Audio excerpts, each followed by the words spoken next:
Pues muy buenos días a todos, como os decía. Si os parece, vamos a ir comenzando.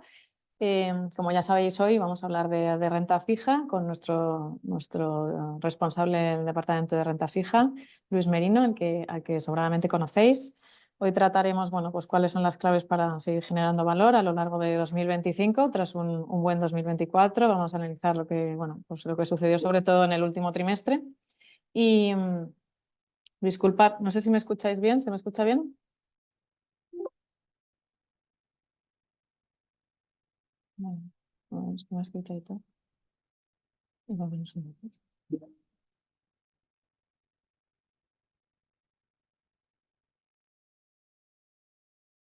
¿Ahora se me escucha bien? ¿Se me escucha? Vale, me dicen que ya. Vale, disculpad que había un problema con el audio. Os decía que muchísimas gracias por estar aquí hoy con nosotros, que como ya sabéis, bueno, pues nos va a acompañar Luis Merino, que es nuestro responsable especialista en renta fija. Hablaremos de, bueno, pues nuestras perspectivas y nuestra visión de mercado para este 2025 y bueno, que lo que ha sucedido en 2024, que aunque ya lo sabemos, pues analizaremos un poquito, ¿no? Que como ya os adelanto, pues fue un muy buen año para nuestros fondos de inversión. Así que vamos a ir comenzando. Aquí, bueno, como ya sabéis, para las nuevas caras, yo me presento, soy Beatriz Franganillo, responsable de desarrollo de negocio institucional en la gestora, en Santa Lucía Asset Management. Y aquí tenéis una cajita para enviarnos todas las preguntas que os surjan. Nosotros encantados por nuestra parte y así hacemos este webinar que sea más dinámico, ¿no? Y aprovechamos que, bueno, pues le robamos esta horita a Luis. Así que por nuestra parte, felices de recibir vuestras preguntas. Como os digo, podéis escribirlas en esa cajita de preguntas y respuestas y las iremos dando respuesta a lo largo del webinar y también al final, si os van surgiendo preguntas. Aquí simplemente comentaros unas líneas sobre quiénes somos, aunque como digo ya la gran mayoría nos conocéis, bueno, también tenemos caras nuevas hoy. Somos Santa Lucía Asset Management, pertenecemos al grupo Santa Lucía. Por supuesto, somos una compañía de capital privado independiente de entidades financieras, bueno, pues más que consolidado, con más de 100 años de historia. Y ahí tenéis pues el volumen tanto en activos totales como en ingresos, ¿no? Y los ratios de solvencia como un grupo asegurador, bueno, pues que nos destaca, ¿no? Y rating single A por Fitch. Abajo a la izquierda tenéis todas las compañías que formamos parte del grupo. Nosotros estamos dentro del negocio de gestión de activos, como os podéis imaginar. Y estos son los 4 pilares, tenéis a la derecha, que forman parte del grupo como tal, ¿no? Y en cuanto a nuestra historia como gestora, bueno, pues decimos y nos gusta decir que llevamos más de 100 años gestionando, sobre todo en el área de renta fija, porque nacemos, bueno, pues hace ya más de 100 años. En el año 2015 el grupo quiere dar un paso dentro del mundo de la gestión de activos y, bueno, pues se desembarca en el negocio con la compra de Alfa Plus Gestora, que era una compañía de gestión de fondos que gestionaba un volumen, bueno, pues en torno a 150 o 200 millones de euros, pero una que casaba mucho la filosofía tradicional de la gestora con lo que era el grupo Santa Lucía, con lo cual, bueno, pues se produce esa compra y luego ya en el 2017 se da una tormenta perfecta en el que el grupo Aviva, tanto gestión como pensiones, se quiere marchar de España por un tema estratégico y Santa Lucía compra esas áreas de negocio, ¿no? Y se integran estas dos compras y en el 2018 pues nacemos como Santa Lucía Asset Management, pero veréis que hay productos, bueno, pues que vienen previamente, ¿no? De esas dos gestoras que luego se fusionan. A nivel de volumen, gestionamos en torno a unos 4.600 millones de euros. De ahí gestionamos tantos fondos de inversión como planes de pensiones. Los planes de pensiones es un mandato que tenemos de la parte de la aseguradora de pensiones en el grupo de vida y pensiones. Y bueno, pues en la gran mayoría de los casos, pues muchos son espejo de la gestión de los fondos, ¿no? Y en cuanto a tipos de activo por fondos de inversión, que están en torno a unos 1.300 millones de euros, pues ahí veis, ¿no? Gran parte tanto en renta fija como en renta variable. Y luego tenemos una gama de selección de fondos de terceros, que se encarga nuestro equipo de selección con fondos mixtos y de retorno absoluto, ¿no? Y fondos pues, donde nosotros no llegamos en directo, como puede ser renta variable emergente o renta fija emergente, lo hacemos a través de especialistas. Ahí veis los datos, somos 40 empleados en la gestora y bueno, pues sumamos una media de 20 años de experiencia, ¿no? En cuanto al equipo de gestión, pues hoy, como os decía, estará Luis con nosotros. Luis es responsable del equipo, se incorpora en el año 2019 para darle más dinamismo a las carteras. Luis es especialista en el mercado de renta fija, aunque también ahora es responsable del área de mixtos y fondos de fondos.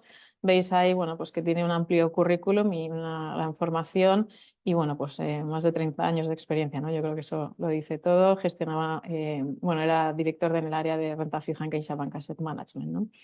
Y luego el equipo lo forman también Iñaki y Diez y Carlos Cuya, que también venían del equipo de Aviva previo, con lo cual, bueno, pues se mantiene esa consistencia en el equipo de gestión en los productos. Y Luis, como os digo, pues viene para dar más dinamismo a las carteras, porque también por momento de mercado, pues antes eran productos un poco más de buy and hold, si me permitís la expresión. Y como os digo, pues con Luis se hace, bueno, se lleva más a cabo esa gestión activa que hacemos a día de hoy, ¿no? Y en cuanto, bueno, pues a mercados, hoy, como os digo, os voy a pasar con Luis, no le robo más tiempo.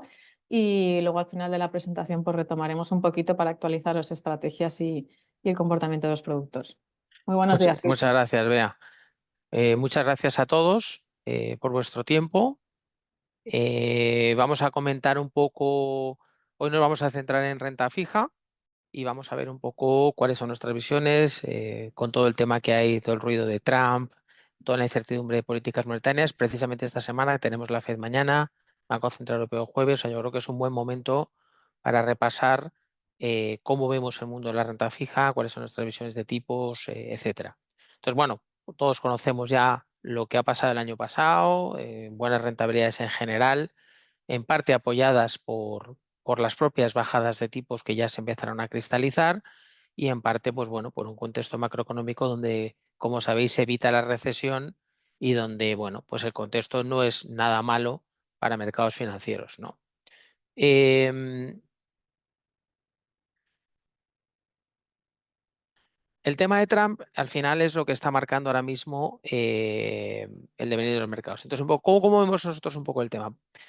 En primer lugar, de las cosas que ha anunciado es probable que haga muchas menos de las que ha dicho. Eso por un lado, ¿no? Es verdad que ya con la sola intervención verbal que lleva haciendo meses antes de su victoria, pues ya el mercado se ha ido reposicionando muchísimos. La geopolítica mundial se ha ido reposicionando y ya ha tenido impacto incluso sin haber hecho nada. Realmente aranceles, a pesar de todas las medidas que ha hecho, todavía no ha implementado de facto pero ya está habiendo un reposicionamiento en ámbito geopolítico, en ámbito de defensa, en muchos ámbitos. Entonces, por un lado, esa yo creo que es una idea importante, es decir, oye, ya tenemos experiencia de su primer mandato, donde, bueno, muchas de las cosas que anuncia luego las va modulando, las va matizando. ¿Por qué? Por el impacto, daños colaterales que existen en esas medidas.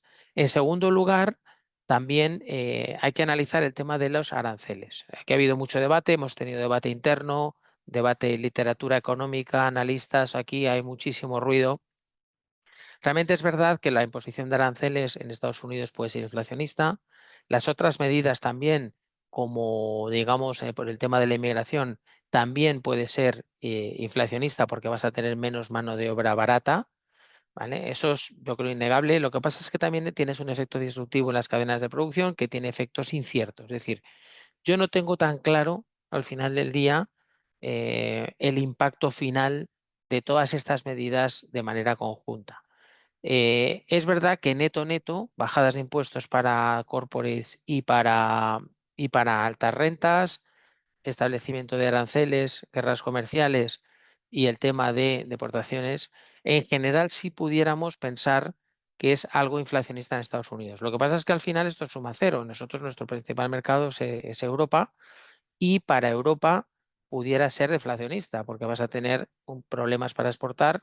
Alemania ya tiene suficientes problemas, lleva 2 años en recesión, aunque ligera, pero en recesión, y es su principal mercado exportador. Entonces, al final, para la economía de la eurozona, probablemente tenga un impacto negativo económico y, por lo tanto, desinflacionista. Por lo tanto, a nivel global me cuesta ver que las inflaciones a nivel global, con toda esta guerra comercial anunciada, tengan un impacto significativo. Pero sí que es verdad por zonas geográficas podemos ver cómo en Europa pues, va a tener este impacto, ¿no? Deflacionista, que en principio serían buenas noticias para que el Banco Central Europeo pueda continuar con sus bajadas. Pero realmente aquí hay mucho ruido y vamos a tener ruido todo este año. Entonces, el panorama de fondo en la eurozona es un panorama de fondo de debilidad. Alemania y Francia tienen problemas serios estructurales. Adicionalmente, hay más presión por parte de Trump para gasto en defensa, para tema de aranceles que hemos comentado, etcétera. Entonces, Alemania realmente sufre un cambio de modelo productivo tras la guerra de Ucrania, del cual todavía no ha sido capaz de salir, de redefinir su modelo productivo. Se basaba en gas barato ruso, ahora tiene que importar gas más caro y además la guerra del coche eléctrico, pues claramente China le está ganando cuota de mercado y tiene un problema de redefinir y de la de reconversión industrial de toda su industria del automóvil. Eso está generando anuncios de despidos, cierre de fábricas y un problema social, ¿no? Eh, Francia, por el contrario, tiene también sus propios problemas. O sea, es decir, la inacción política en Francia, pues también está haciendo, no pueden hacer elecciones en el próximo año y hay mucha incertidumbre política. Entonces, por diferentes motivos, los dos principales países de la eurozona pues están mostrando o van a mostrar debilidad. Por lo tanto, yo creo que el panorama de fondo es verdad que España, por el tema de turismo y servicios, está creciendo más, pero neto, yo creo que la economía europea afronta unos retos significativos y más aún con la llegada de Trump, ¿no? Entonces, el propio Banco Central Europeo, en su última revisión de diciembre, pues nos dio algo de color, ¿no? Por un lado, aquí tenemos las revisiones, o sea, los datos de septiembre y la revisión de diciembre de inflación, por un lado, luego mostraremos crecimiento. Entonces, por el lado de inflación, el Banco Central Europeo es bastante optimista respecto a que la inflación dentro de 1 o 2 años va a llegar al 2%, tanto en headline como en subyacente. Por lo tanto, y nosotros un poco compartimos, es verdad que hemos estado muchos años criticando al Banco Central Europeo por su inacción, etcétera, pero en este momento creemos que los bancos centrales en general han hecho un buen trabajo y que han logrado controlar la inflación. Es verdad que la última milla, hasta el 2%, pues puede tardar algo más, sobre todo si quitas IVAs, si el precio del crudo y gas repunta, vas a tener algo de ruido, pero podemos afirmar que la batalla contra la inflación bueno, pues se ha ganado. Entonces, seguimos viendo, luego veremos Banco Central Europeo bajando tipos tan pronto como este jueves, hasta un terminal rate del 2% para finales de este año. Con lo cual, aquí un poco la hoja de ruta sigue siendo un mar de fondo favorable para tipos de interés y para la renta fija, de fondo, ¿no? Por el lado de crecimiento, como decimos, debilidad. Fijaros aquí las barras azules, que es la última revisión de crecimiento del Banco Central Europeo con respecto a las de septiembre, que son las blancas, pues todas son a la baja. Lógico, ¿no? Porque como decimos, Europa ya antes de Trump tenía un panorama bastante sombrío y después de Trump yo creo que más. Es decir, el panorama no es nada claro, Europa está en shock, tiene que redefinir sus acuerdos comerciales, es verdad que ha hecho un acercamiento a Mercosur, pero tenemos muchos problemas porque Francia se opone a la importación de productos agrícolas, el gasto en defensa se está apretando las tuercas por parte de la OTAN, etcétera, etcétera. O sea que Europa en general está afrontando retos significativos.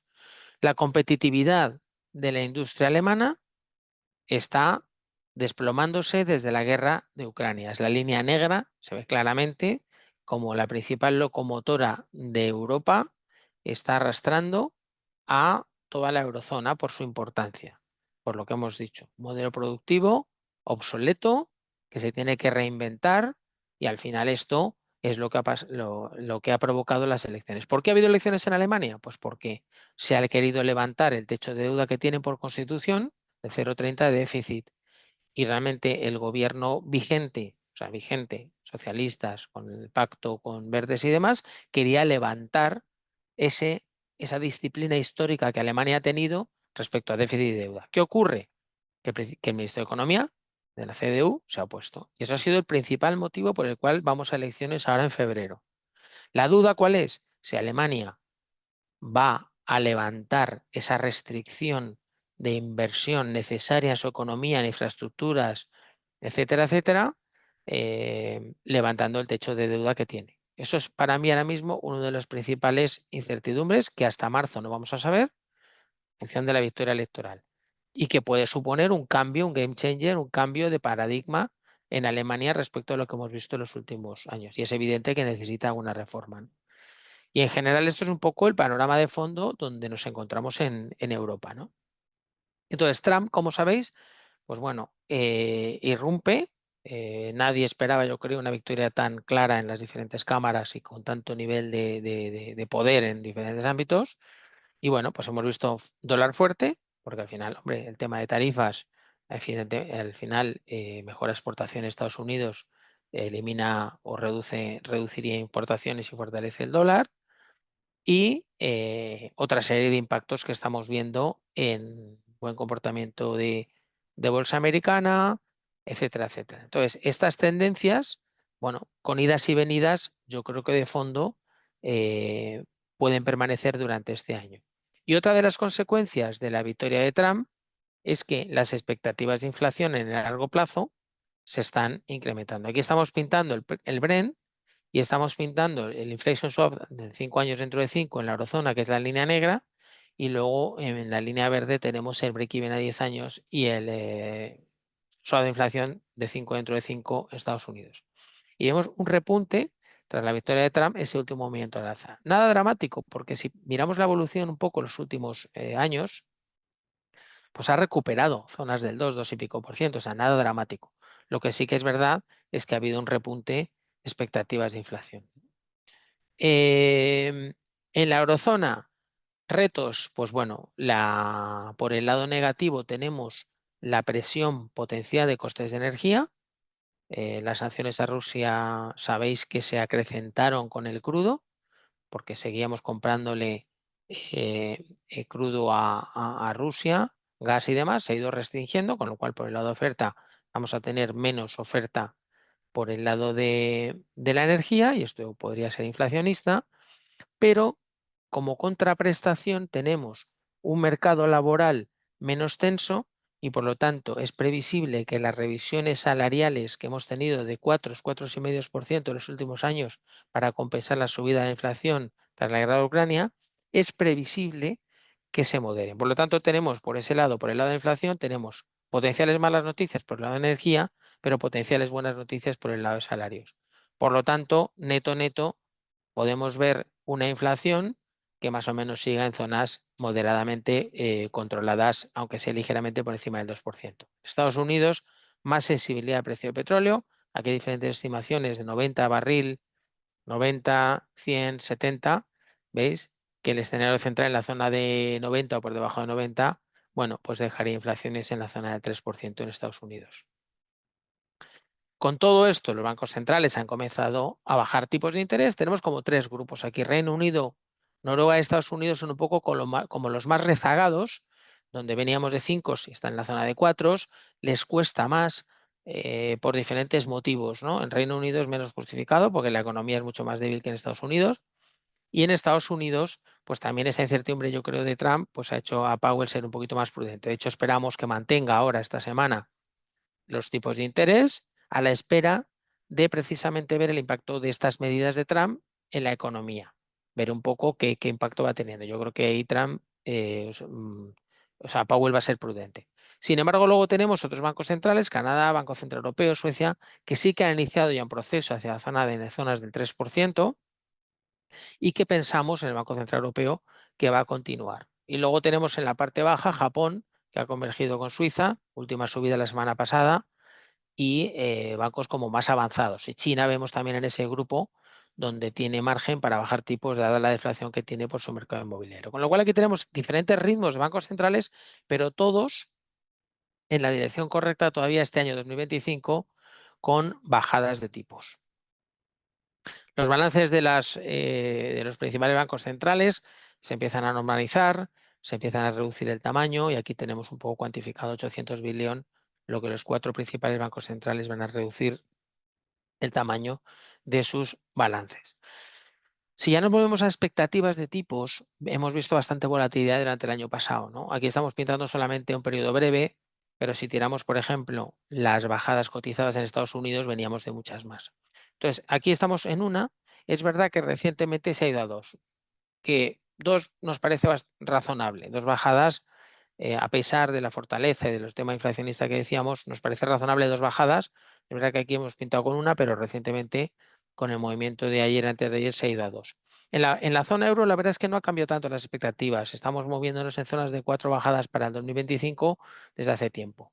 Entonces, en general, ahora mismo coincidimos con las expectativas del mercado, especialmente en la zona euro, de 4 bajadas durante 25, con lo cual tampoco tenemos un posicionamiento especialmente agresivo de manera estructural en la duración de las carteras. De manera táctica sí que vamos a seguir jugando, sobreponderar, infraponderar en duración, aprovechando toda la volatilidad que está habiendo y que sigue habiendo y que nos da margen para esta gestión activa, pero de fondo, en líneas generales, especialmente en la eurozona, que es nuestro principal mercado, compartimos, desde hace mucho tiempo no pasaba, las expectativas del mercado. En Estados Unidos, como digo, mucha certidumbre, no tenemos posición ahora mismo. Hemos tenido posiciones tácticas en la curva americana en los últimos años, pero actualmente preferimos ser prudentes. Toda la incertidumbre que hay respecto a estas políticas de Trump nos hace ser prudentes en lo que es curva americana. Con lo cual, terminal rates 2% en la eurozona, bajadas de cuarto de punto empezando el jueves, alguna pausa durante el año. En Estados Unidos, más pausas que bajadas. Ese es un poco el resumen. Podríamos llegar a un 3,75 en la zona del 3,75 de la Fed a finales de año. Y en Estados Unidos, uno de los temas más cuestionados o de más reto que supone a los mercados es el nivel de deuda creciente que Trump va a generar en la economía. Porque de momento va a bajar impuestos, que eso es inmediato. Y lo que está por ver es todas las medidas que está tomando. O sea, Trump tiene una teoría que es, ya veremos si se cumple, esto es como un poco las teorías, es, oye, bajo impuestos a familias y a corporates en Estados Unidos, incremento demanda, ¿vale?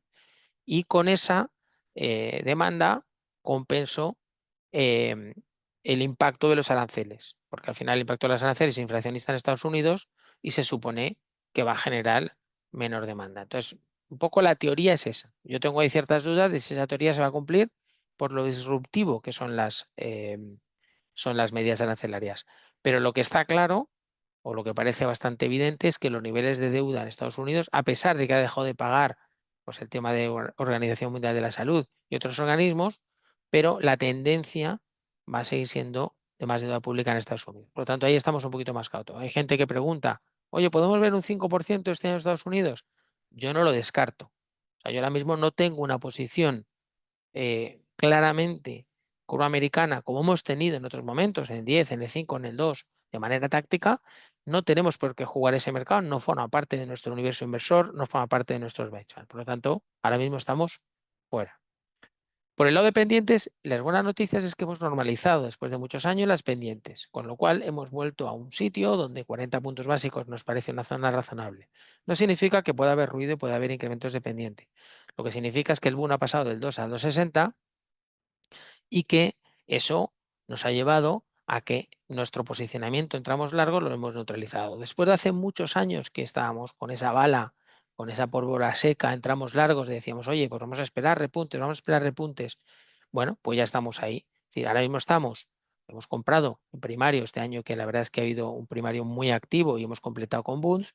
Ese tramo largo lo hemos neutralizado. Y ahora mismo estamos cómodos ahí. ¿Por qué? Porque la pendiente ya es una cosa más razonable que cuando estábamos en terreno negativo tantos años y en la zona de cero durante los años posteriores. Por lo tanto, por ese lado sí que ha habido un cambio estructural. Por el lado de países, el año pasado hemos estado sobreponderados en Francia, sobreponderados en Italia, perdón, y infraponderados en Francia. Nos ha dado grandes alegrías y mantenemos ese posicionamiento para 2025. Italia está haciendo delivery. Italia está haciendo, aquí a la izquierda está mostrado, un esfuerzo fiscal por cumplir el déficit del 3% que te manda la Unión Europea, sin hacer mucho ruido, sin que salgan los titulares, pero está haciendo los deberes. Francia, por el contrario, no solamente no ha hecho los deberes durante todos estos años, sino que el bloqueo actual del gobierno impide realizar esos 60 billones de ajustes necesarios para su economía. Y además, cuando intenta hacer ajustes, como es el tema de pensiones, se le echa al país encima con huelgas y demás. Con lo cual, por un lado, socialmente, ha sido incapaz Macron durante todos estos años de llevar a cabo reformas necesarias y en el plano político es incapaz de llegar a consensos para evitar la situación de deterioro fiscal. No va a llegar al 3% hasta por lo menos el 2029. Vamos a tener un déficit cercano al 7% para este año o 6% y nos va a costar mucho a Francia llegar a ese objetivo del 3%. Por lo tanto, vemos downgrades en Francia, mantenemos infraponderación en Francia. Es verdad, y esto nos ha dado grandes alegrías y creemos que va a seguir dándolas. Es verdad que la prima de riesgo francesa ha estado bastante estable, no ha habido una ampliación de distrés o ha habido, pero también es verdad que, bueno, pues el ahorro doméstico francés soporta un poco todo el papel, ¿no? Pero creemos que el riesgo de refinanciación es elevado. Hemos cerrado algo el corto en Francia a través de cobros franceses que se han emitido recientemente a spreads muy atractivos en términos históricos, sí que es un papel triple A normalmente, y que lo vemos menos vulnerable que el propio soberano, en caso de downgrade que esperamos. En Italia yo no descarto algún outlook positivo, incluso upgrades en el futuro próximo por parte de las agencias de rating. Aquí mostramos el retorno por países de los índices de soberanos desde principios de 2024, donde se ve claramente terreno negativo Francia-Alemania y Italia claramente terreno positivo. Es decir, al final tú haber estado en Italia te ha dado más retorno, más carry y seguimos positivos ahí con la prima de riesgo por encima de 100, zona de 100 de Italia para este año. Si vamos un poco a primas de riesgo, pues lo que hemos visto es que en Alemania quizá esa duda respecto a si va a cambiar su disciplina fiscal, lo que ha hecho es que todas las primas periféricas en general han estrechado contra Alemania. Entonces, Portugal, España, incluso Francia, que ha estado un poco presionada por el tema político, no lo ha hecho tan mal. Entonces, aquí estamos también pintando lo que es el spread de un Treasury que se fue a niveles de 230, ha vuelto a la zona de 200, pero ahí, como digo, de momento no estamos entrando.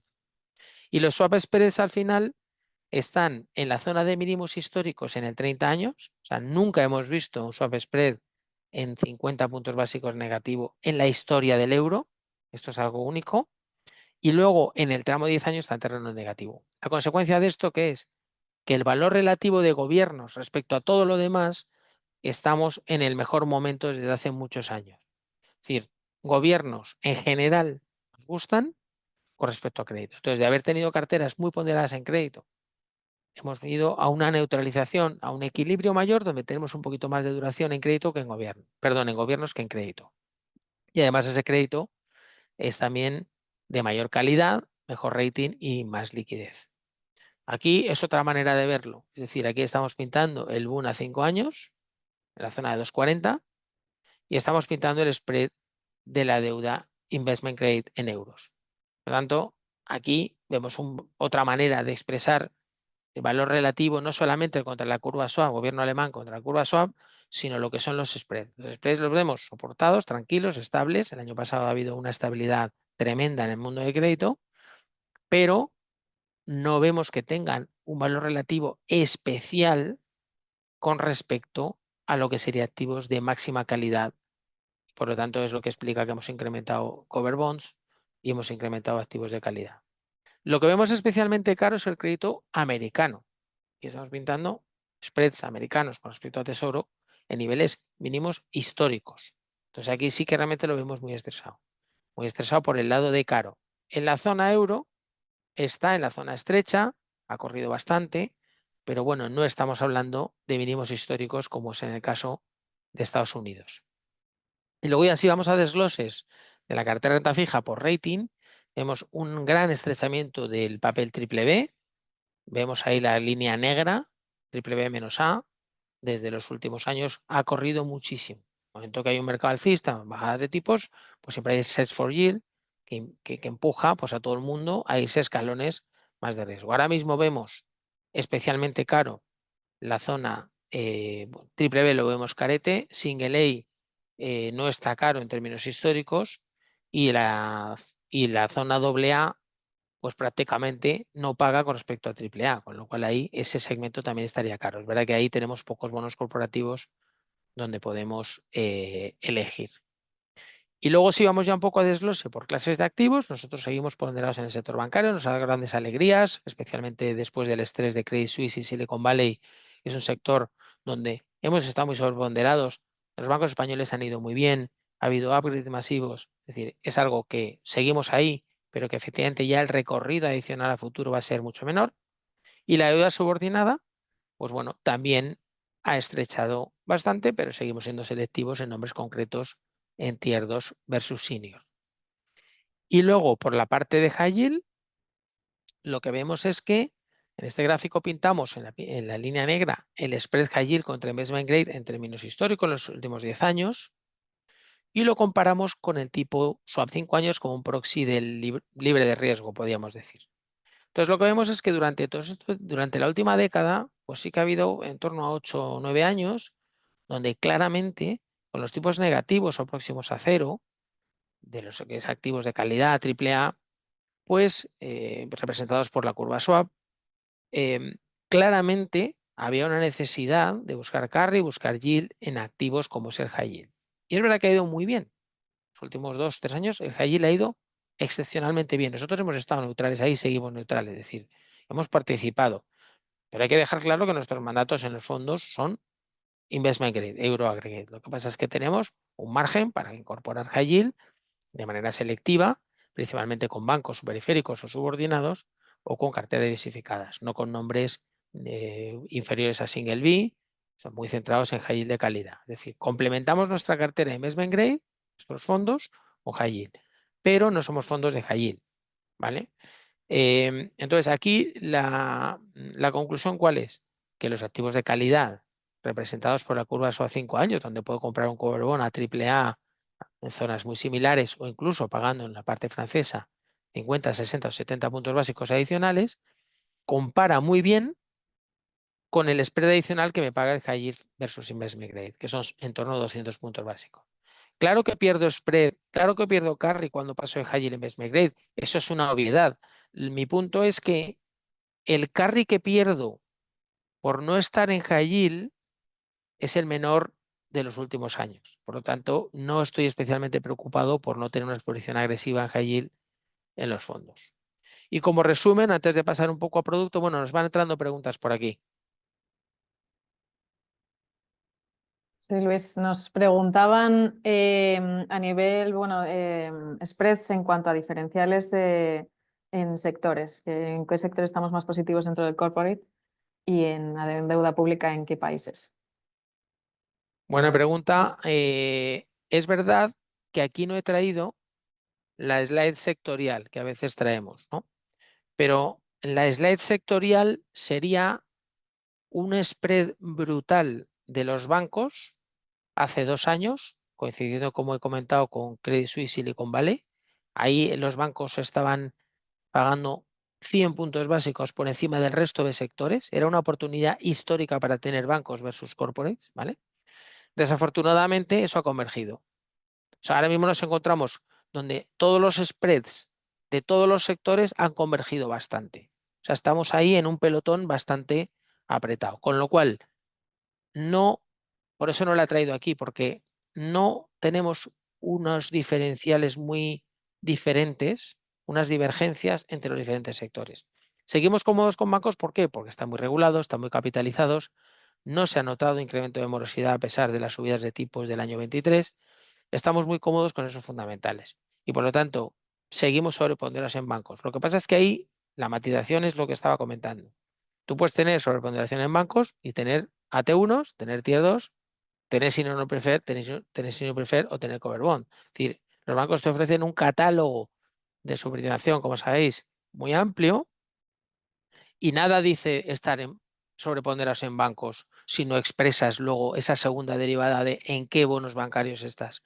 Entonces, como digo, nosotros hemos ido migrando en la estructura de capital de los bancos desde la parte subordinada y senior, que seguimos teniendo, nombres que nos gustan, estamos cómodos, hacia cover bonds, que siguen siendo bancos, pero es un proxy de rates, es un proxy de tipos, es un proxy de deuda, es un proxy de activos de máxima calidad. Por lo tanto, por resumir, seguimos positivos en bancos, pero el sesgo que tenemos en las carteras bancarias actualmente es muy conservador, o más, o vamos a decir, o más conservador de lo que ha sido en los últimos años. Porque el relative value que ofrece, como digo, ese triple A vinculado a ese swap 5 años que estamos pintando ahí, es muy competitivo con el resto de clases de activo en renta fija. Y por lo tanto, si realmente no me diferencia mucho tener calidad o no tenerla, pues prefiero tener más calidad. Pues muchas gracias. Y fuera del sector financiero, ¿en qué sectores hay más posición?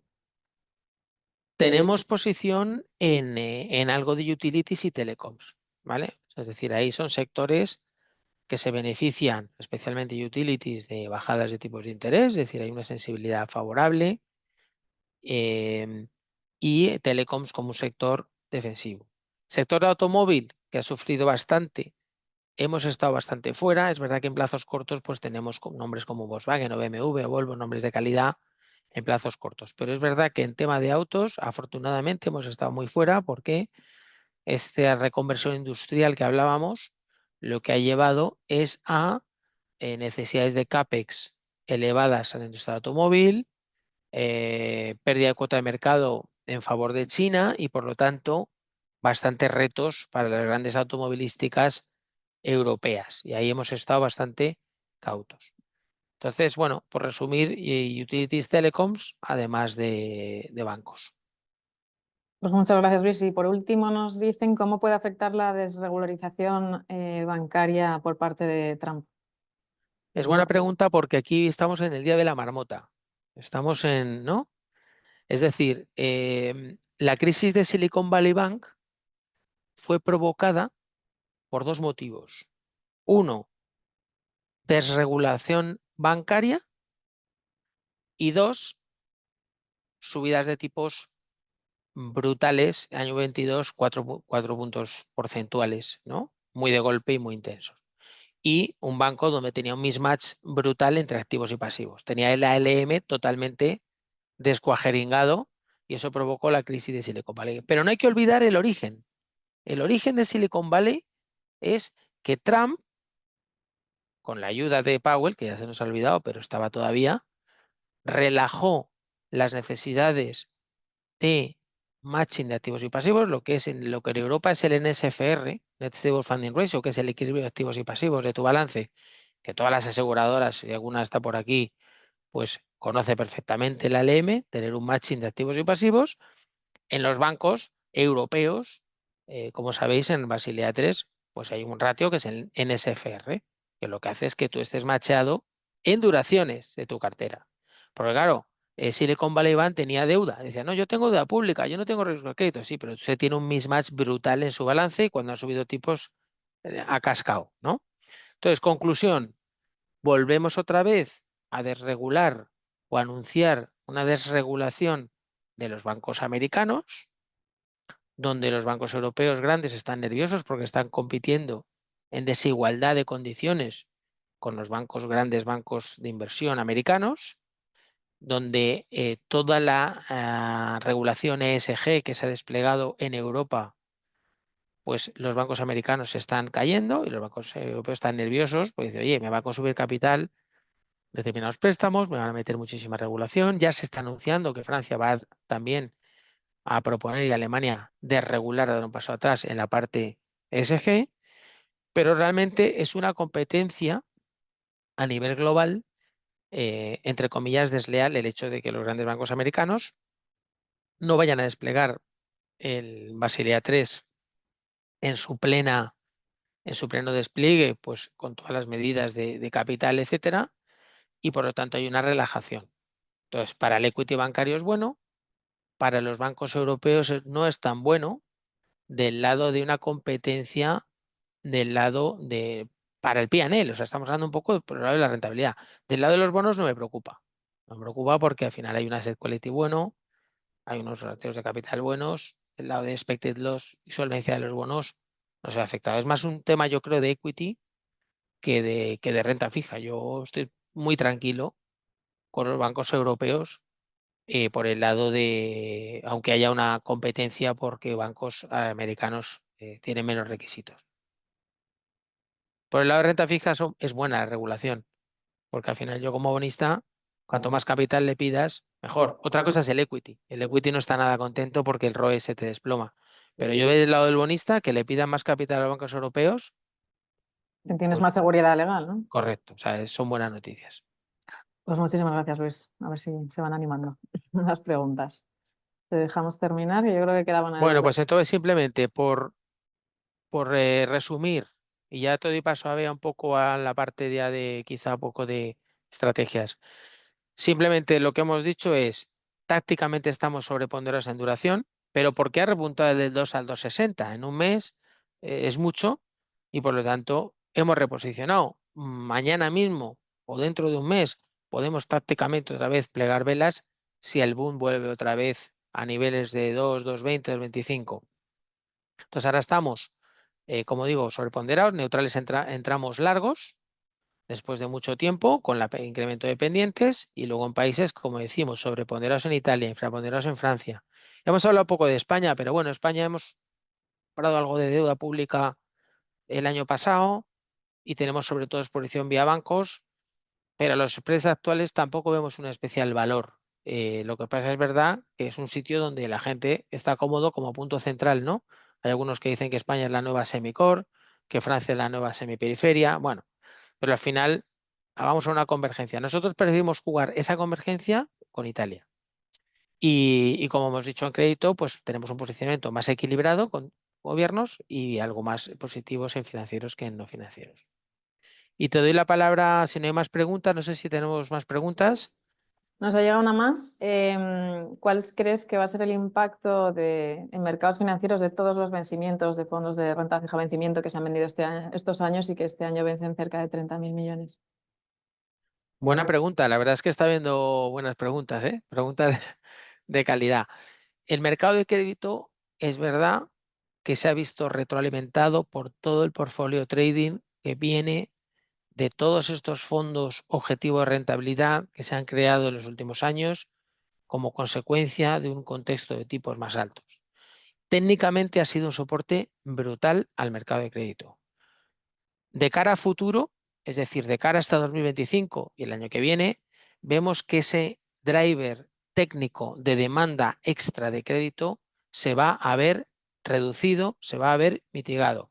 ¿Por qué?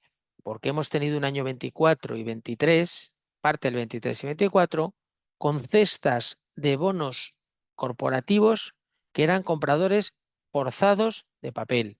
Todo lo que salía en el plazo que casara con especialmente cortos plazos intermedios, con esos mandatos de buy and hold, objetivo de rentabilidad, eran compradores forzados. Y cuando hay en el mercado compradores forzados, lo que pasa es que todo estrecha y que no se diferencia adecuadamente la calidad de los diferentes emisores, como hemos mostrado antes con los ratings. Es decir, la gente triple B compra todo lo que sale en triple B. Y lo hemos puesto antes que ha estrechado. Entonces, eso nos hace estar con un sesgo algo cautos, porque cuando todo esos fondos venzan y estemos en un contexto de 2% en vez de 4%, tengo serias dudas de si se va a rolar al 2%. Yo particularmente algo se rolará, pero ya creo que ese producto tendrá menos interés y se sacarán otros productos de cualquier tipo, pero no ya un buy and hold puro y duro al 2 en vez de al 4. Son 2 puntos que pierdes de carry en las renovaciones de estos productos en años venideros. Por lo tanto, técnicamente va a desaparecer, o sea, no va a desaparecer, se va a reducir esa demanda extra que había de cestas de fondos de compradores forzados. Y por lo tanto, eso también explica o soporta nuestra idea de que a futuro prefiero estar en cosas de calidad si me paga casi lo mismo porque cuando pase el crédito amplíe, pues ya habrá momentos mejores de entrada en crédito más agresivo. Genial, pues muchísimas gracias, Luis. Yo creo que ha estado muy completo y lo dicho, si os surge alguna pregunta más, nos las podéis ir haciendo antes de finalizar o si os surge a posteriori, pues nos las podéis mandar. Así que ahora, bueno, pues damos un repaso a las estrategias y cómo ha sido su evolución en el último año. Aquí tenéis las estrategias que gestiona el equipo. Las dos de la izquierda son gestión activa, las dos de la derecha son fondos de renta fija a vencimiento. De los que hablaba Luis ahora hace poco. La diferencia de nuestros fondos de renta fija a vencimiento con la competencia en general, ¿no? que como sabéis han lanzado masivamente este tipo de productos, que los nuestros única y exclusivamente invierten en deuda pública italiana, con lo cual, bueno, pues es muy sencillo conocer la cartera del producto, no nos vamos a llevar sustos, es digamos la parte más estable de esas carteras. Y también, bueno, por los que estáis aquí sabéis lo que es comprar para un cliente en directo deuda pública italiana, ¿no? Que es muy complicado. Así que, bueno, pues tenéis esos fondos que únicamente es deuda pública italiana con unas comisiones muy competitivas. Ahí veis los tipos de duración y las tires que están ofreciendo ahora, en torno al 2,4 y 2,80. Los vencimientos que son en abril del 26 y octubre del 28. Y lo bueno o lo diferencial de estos productos es que no se cierran hasta vencimiento, es decir, no hay periodos de comercialización ni de acopio. Estos fondos están abiertos hasta vencimiento y el partícipe entra el día que desea entrar a la tira estimada que esté dando el mercado en ese momento, ¿no? Y luego, bueno, pues por otro lado, los dos fondos donde realmente aporta valor el equipo de gestión es en renta fija a corto plazo y renta fija. Son fondos total aggregate que, como ha comentado Luis, tanto en deuda pública como corporativa. De hecho, pues yo creo que no me equivoco si digo que estamos casi en máximos de posición en deuda pública, ¿no? Antes teníamos mucho más exposición a corporates, pero también venimos de años mucho más complicados, ¿no? En los que la deuda pública no nos pagaba y teníamos que, bueno, pues buscar esas rentabilidades en otro tipo de productos, con lo cual es gestión activa. Como os digo, la diferencia entre ambos es, por ahí veis que es el rango de duración, en corto plazo hasta 12 meses. Normalmente, bueno, pues ahí la duración aporta menos a la cartera y realmente lo que aporta rentabilidad a la cartera es esa selección del crédito que hace el equipo. Y ahí veis la TIR de la cartera a día de hoy, están cerca de un 3%, esa es la TIR bruta. Y luego Santa Lucía Renta Fija, que tiene mucha más capacidad de generar rentabilidad con apuestas en base a duración, tiene una capacidad por folleto de 0 hasta 8 años, pero os adelanto también que nunca hemos estado en ese rango tan alto. Ahora mismo pues estamos positivos y estamos en torno a un 4,30 de duración, ¿vale? Como os decía Luis al principio. Con lo cual, bueno, pues ahí normalmente solemos estar entre neutrales, un poquito por la banda de arriba más positivos o más negativos, pero no llegamos a esos 8 años que están ahí, ¿no? Y ahí veis que las tires, pues bueno, este año ya empieza a pagar más el tener más duración en cartera, que es lo que hemos venido contando el año pasado y que, bueno, pues costaba ver a los inversores porque estaba pagando más la parte de más de corto plazo que duración, ¿no?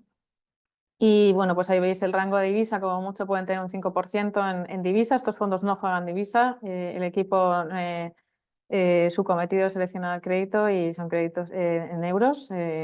Bueno, pueden tener algo que, como veis ahí, hasta un 5% en folleto, pero simplemente, sobre todo, pues si se hacen apuestas en futuros, pues se tiene por las garantías, pero básicamente no se tiene riesgo de divisa en mi investment grade, ambos dos. Volatilidades pues muy controladas y un volumen en torno a 200 millones, que yo creo que es un volumen que estos años ha ayudado, ¿no? a optimizar esas rentabilidades y poder, bueno, pues diferenciarnos y acudir a emisiones que fondos gigantes, que como sabéis hay en mercado, pues prácticamente no pueden, ¿no? Tienen que ir a comprar forzosa, como decía Luis. Fondos con una historia muy amplia de 2010, estos fondos venían bueno, ya se gestionaban en Aviva, aunque evidentemente pues ha habido cambios en la política de gestión y en el equipo, como os decía, y fondos que son entre 4 y 5 estrellas Morningstar. Y luego el equipo, que no os lo mencioné antes, también tiene la Single A por Citywire, ¿no? Ahí veis los índices que componen, los benchmark que componen cada uno de los fondos. Y bueno, como veis ahí la parte de high yield que comentaba antes Luis, pues por folleto, o sea, por benchmark tenemos en torno a un 3% en corto plazo y un 5% máximo en renta fija, ¿vale? Pero como os digo, como decía Luis antes, no seleccionamos como tal el high yield en sí, sino que pues, si estamos positivos en high yield, pues nos subimos a ese tipo de activo, pues vía ETF o demás, pero no hacemos selección como tal de high yield ni vais a encontrar emisores de high yield en cartera. Y luego, bueno, pues comentaros un poquito cuál ha sido la evolución. Aquí os pasaremos la presentación que me estáis preguntando, os pasaremos la presentación y la grabación de hoy. Yo creo que es muy importante, ¿no? Aquí veis, bueno, pues el máximo drawdown del fondo, que estuvo en 2020, que es donde yo creo que todos se nos van los ojos. Pues en marzo de 2020 el fondo cayó algo menos de un 2%, en torno al 1,8%, y 2022, que como sabéis fue el peor año de la historia de la renta fija, pues cayó en torno a un 2%, con lo cual, bueno, pues yo creo que estos años el equipo ha tenido un estrés importante, que ha sucedido muchas cosas en el mercado y bueno, pues han sabido eh, jugar con ellas, ¿no? Aquí tenéis a la izquierda el gráfico de rentabilidad-riesgo. Como veis, el punto azul somos nosotros y ahí tenéis el grueso de la categoría. Y frente al índice de referencia, pues estamos en el cuartil bueno, ¿no? En el que es más rentable y menos volátil. Y luego a la derecha pues son los cuartiles frente al índice de referencia y la categoría, ¿no? Como veis ahí, pues casi siempre el primer cuartil. Y estos somos el punto azul, como os digo. Y bueno, pues aquí comentaros que el año, perdonad, este es de renta fija, perdonaros, el año 2022 y 2000. Perdona, es que no lo veo con la cámara. Y aquí, bueno, pues comentaros un poco la evolución, que como os decía, desde el 2019, que es cuando está el equipo al completo, hasta finales de, bueno, tenéis ahí incluidos unos días de 2025, pero prácticamente hasta finales de 2024, ¿no? Ahí tenéis todos los fondos de la categoría, que tenéis, bueno, fondos, los FIAM antiguos, que, bueno, pues prácticamente son esas líneas rectas que veis ahí, y luego, pues cortos plazos, ¿no? Aquí, sobre todo, también decir que el equipo no ha tenido en cartera lo que no había que tener estos años, ¿no? Pues como por ejemplo pues emisiones cuando pasó de Rusia, China, Credit Suisse y demás, ¿no? No ha pillado nada de eso en cartera y eso también pues ha contribuido a que las rentabilidades y frente al peer group, como veis ahí, pues sea positivo, ¿no? Frente tanto a gestoras nacionales como internacionales. Y aquí, como os decía, bueno, pues tenéis las rentabilidades mensuales y anuales. El año pasado deciros que estuvimos por encima del 4%. Y bueno, pues recalcar ese 2022 que acabó en torno a un 85 en negativo, que bueno, pues ampliamente se ha, se ha ganado, ¿no? Y luego, bueno, pues bueno, estas son las clases, que ahí tenéis toda la información, y en renta fija, pues comentaros también la evolución, ¿no? Esto es un fondo 5 estrellas que bueno, pues ha saltado el año pasado, ya empezó a saltar en todos los radares de los selectores, y prácticamente es porque, bueno, pues como veis ahí, tanto year to date 2024, 2023, 2022, bueno, pues hemos estado en primer cuartil de la categoría. Y bueno, pues os explicamos ahora por qué fue, ¿no? Realmente aquí se ve muy bien en este gráfico. En el año 2020 y 2021 estábamos más cautos en duración, no teníamos tanto el pie en el acelerador, sino más en el freno. Eso pagó y pagó a muchos fondos que veis ahí, pero luego, bueno, pues cuando vino el escenario de subidas de tipos de interés de golpe, pues todos esos fondos sufrieron muchísimo y bueno, pues ahí nosotros bueno, pues salimos prácticamente en el top 10, ¿no? Entonces eso, bueno, pues nos ha pagado. Y de ahí, bueno, pues que veáis que en el año 2021 y 2022 nos quedamos un poquito por detrás, pero por eso fue básicamente, ¿no? Por esa visión del equipo, que sabían o adelantaban un poco lo que podría pasar en mercado, pero sí que, bueno, pues tomaron esa decisión antes. Evidentemente nunca se puede acertar en tiempo y forma, ¿no? Pero sí que tenían esa visión de que eso podía suceder en mercado, y así fue, ¿no? Aquí tenéis también las rentabilidades mensuales frente a índices de referencia, y bueno, recalcar que en 2022 también fue una gestión muy consistente. El fondo cayó un 8%, bueno, pues frente a fondos de esta categoría que tuvieron caídas por encima del 10 y el 15%. Así que bueno, pues aquí tenéis toda la información, os la mandaremos. No sé si hay alguna pregunta al respecto. Si no, bueno, pues como os digo, nos lo podéis enviar y os la contestamos encantados. Así que, como no hay más preguntas, Luis, si te parece, vamos a finalizar el webinar de hoy. Agradecerte haber estado aquí con nosotros y agradecer también a todos los Pues asistentes muchas gracias. que Muchas nos gracias hayan. a Divya y a todos los que os habéis conectado por vuestro tiempo. Muchas gracias a todos. Que tengáis buen día.